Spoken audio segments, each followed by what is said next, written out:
50 বছৰতও তেখেতসকলে চাকৰি যদি নহ'লে আমি এতিয়া ক'ৰ পৰা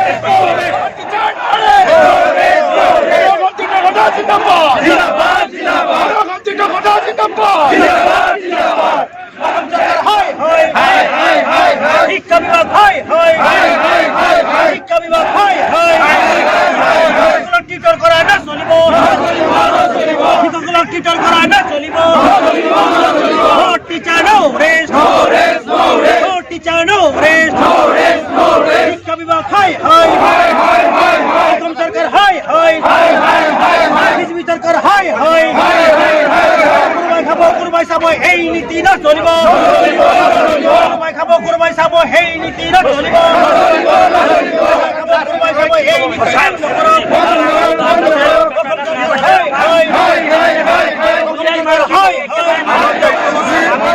আমার আমার সরকারে 2021 5 ফেব্রুয়ারি সরকারে ঘোষণা করেছিল আমার টিউটর হিসাবে নিযুক্তি দিয়েছিল আমি 30 বছর কাম করার পিছত টিউটর হিসাবে নিযুক্তি দিয়ার কোনো প্রশ্নই নাহে এক নম্বর কথা তেতিয়া আমাক বারে বারে রিকোয়েস্ট করেছিল যে 3 মাহৰ ভিতৰত আপোনালোকক এটা পোৰ্টাল খুলি দিম সেই পোৰ্টালত আপোনালোকে নাম ভৰাব আৰু আপোনালোকক ৰেগুলাৰ হৈ যাব ৰেগুলাৰ টিচাৰৰ নিচিনা দৰমহা পাব কিন্তু আজি 2 বছৰ অতিক্ৰম কৰাৰ পিছতো আজিলৈকে কোনো ধৰণৰ পোৰ্টাল নুখুলিলে কোনো ধৰণৰ কাম নকৰিলে আমাক সেই 10,000 টকাতে বহাই ৰাখিলে আৰু 10,000 যিসকল এদিন চাকৰি কৰি হ'লেও 10 লাখ টকা গ্ৰেচুইটি পাব বুলি কৈছিল ৰিটায়াৰ হ'লেও কিন্তু আজিলৈকে কাকো হাজাৰ হাজাৰ টিচাৰ ৰিটায়াৰ্ড হ'ল প্ৰত্যেক দিনে আমাৰ শিক্ষকসকল ৰিটায়াৰ হৈ আছে কিন্তু আজিলৈকে এজনকো 1 টকাও দিয়া নাই চৰকাৰে এনেকুৱা প্ৰতাৰণা এনেকুৱা বৈষম্যমূলক নীতিৰ কাৰণে চৰকাৰৰ ওচৰত প্ৰতিবাদ জনাবলৈ আমাৰ প্ৰাপ্য আমি আদায় কৰিবলৈ আমি আজি দিছপুৰলৈ আহিছোঁ দিছপুৰৰ বৰমৰীয়াসকলে ভাবক যে এওঁলোকক যদি আমি এওঁলোকৰ প্ৰাপ্য নিদিওঁ তেতিয়াহ'লে আমাৰ সমস্যা আমাৰ নিস্তাৰ নাই আৰু এওঁলোকক যাতে সোনকালে আমাৰ যি প্ৰাপ্যখিনি আমাক আদায় দিয়ক সেইখিনি চৰকাৰক জনাবলৈ আমি আহিছোঁ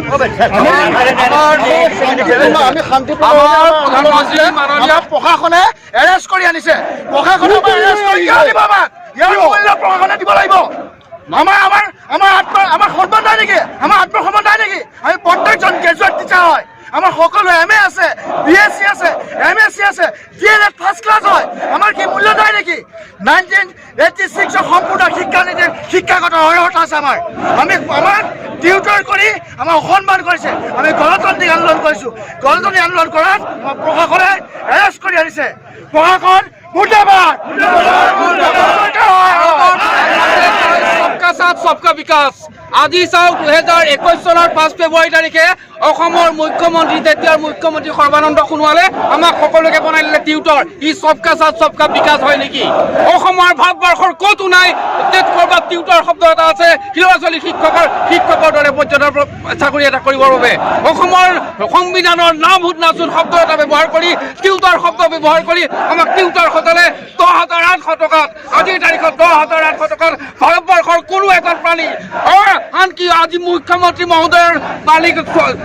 ৰাস্তা চাফা কৰা ঝাৰু মৰা মানুহজনৰ দৰমহা 10,800 টকা নহয় তেতিয়াহ'লে তেওঁ উপলব্ধি কৰিব পাৰিব লাগিছিল 10,800 টকাত অসমৰ 40% স্কুলৰ ছাত্ৰ ছাত্ৰীৰ অভাৱ দূৰ কৰিব পৰা শিক্ষকসকলে আজি এনেদৰে 10,800 টকাত জীৱন কটাবলগীয়া হৈছে তেওঁলোকৰ সমমৰ্যাদাৰ দাবীত আমি দিছপুৰ চলৈ কাৰ্যসূচী গ্ৰহণ কৰিছিলোঁ বাদতে আমাক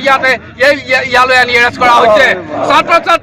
ছাত্ৰ ছাত্ৰীৰ সমমৰ্যাদা প্ৰদান কৰাৰ কথাটো দূৰৰে কথা শিক্ষকসকলক আজিলৈকে সমমৰ্যাদা প্ৰদান কৰিব যিখন চৰকাৰে নাজানিলে সেইখন চৰকাৰে আকৌ আওৰাই सबका साथ सबका विकास সেইখন চৰকাৰৰ তেতিয়াৰ মুখ্যমন্ত্ৰী আওৰাই পাহাৰ ভৈয়াম কাছাৰ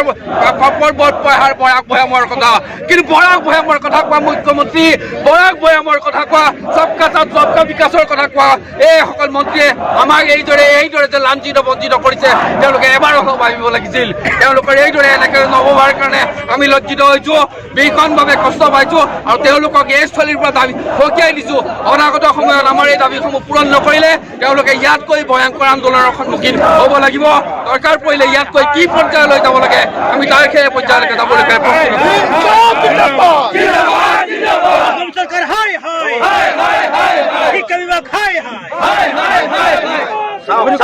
আপুনি কৈ যাওক আমাৰ সংবাদ মাধ্যম আপোনালোক ধন্যবাদ জনাইছোঁ 2017 এখন আগুৱা ভৰা আইন বনাই এই চৰকাৰখনে আমাক কি কৰিলে 2021 চনৰ 5 ফেব্ৰুৱাৰীত টিউটৰ বনালে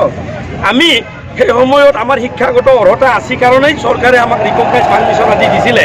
আৰু আমাৰ স্কুলৰ গোটেই শিক্ষকক প্ৰভিঞ্চিয়েলাইজ কৰা নাই তেওঁলোকে 3জনক মাত্ৰ প্ৰভিঞ্চিয়েলাইজ কৰিছে কোনোবা স্কুলৰ 4জনক প্ৰভিঞ্চিয়েলাইজ কৰিছে এৰাবিক শিক্ষকক প্ৰভিঞ্চিয়েলাইজ কৰা নাই মানে হিন্দী শিক্ষকক প্ৰভিঞ্চিয়েলাইজ কৰা নাই চকীদাৰৰ কিবা অজুহাত দেখাই তেওঁলোকে থৈ দিছে মই কৈছোঁ কি যে তেখেতসকলে আমাক এই আভুৱা ভৰা আইনৰ দ্বাৰাই এই শিক্ষকক অৱনমিত কৰি কেনেকৈ টিউটৰ বনালে আৰু এই কথাৰে আমি প্ৰতিবাদ জনাবলৈ আজি দিছপুৰ চলোৱা অভিযান লৈছিলোঁ আৰু আমাৰ এই অভিযানত প্ৰশাসনৰ দ্বাৰা আমাক বাধা দি আমাক ইয়ালৈ এৰেষ্ট কৰি আনিছে গতিকে আমাৰ ওপৰত টেট জাপি দিয়া DLS জাপি দিয়া তেওঁলোকে এখন আভুৱা ভৰা আইন এই আইন প্ৰত্যাহাৰ কৰক অন্যথাই আমি বিকল্প ব্যৱস্থা হিচাপে জংগী আন্দোলন কৰিবলৈ বাধ্য হ'ম এইখিনি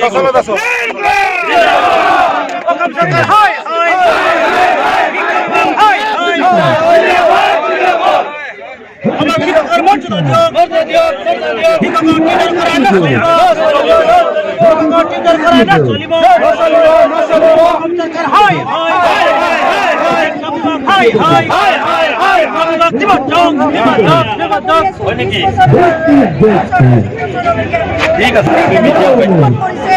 আমাৰো আৰু বয়স নাই আৰু আমি আৰু কিমান বছৰ পাম আৰু 6 বছৰ বা 8 বছৰ কোনোবা 10 বছৰ কোনোবা 2 বছৰ কোনোবা 1 বছৰ এইখিনি সময়ত কোনে পাৰিব DLS ল'ব বা টেট ল'ব তথাপিও আছে আমাৰ শিক্ষকসকলৰ বহুতো DLS আছে টেটো আছে বহুতো নাই ল'ৰাখিনিতো বয়স নাই কেতিয়া ল'ব গতিকে অসম চৰকাৰে আমাৰ জ্ঞাপন কৰি আমাক শিক্ষকৰ মৰ্যাদাখিনি দি আমাক সন্তুষ্ট কৰে নহ'লে আমি ভৱিষ্যতলৈ জংগী আন্দোলন কৰিবলৈ আমি বাধ্য হ'ম।